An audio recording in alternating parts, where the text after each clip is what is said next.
எல்லா வீட்லையும் சந்தோஷம் இருக்குங்களா? இத்தனையும் தாண்டி ஏதோ ஒன்று உங்களை ஆசிரியராக இயக்குகிறது. அது என்ன? டீச்சராக இருப்பதில் இருக்கிற பேஷன். அதுதான் உங்களுக்கு பெருமை. டீச்சிங் வந்து மற்ற பணி மாதிரி இல்லைங்க. have to have some passion. அதுல ஒரு ஈடுபாடு இருக்கணும்.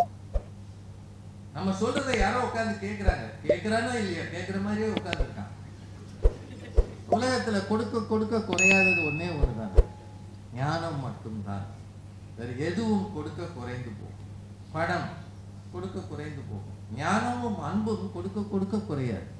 எத்தனை பேருக்கு நீங்க பாடம் நடக்கிறீங்க? எத்தனை பேருக்கு, எத்தனை தலைமுறைகளை பார்த்துருக்கீங்க? முடியாத நேரத்திலையும் பாடம் நடத்திருக்கீங்க. இது எல்லாத்தையும் விட ஆசிரியருக்கு நிறைய சொன்னார். துலாக்கோல், நடுவு நிலைமைன்ற சொல்லுக்கு ஆசிரியர் தான் உதாரணம்.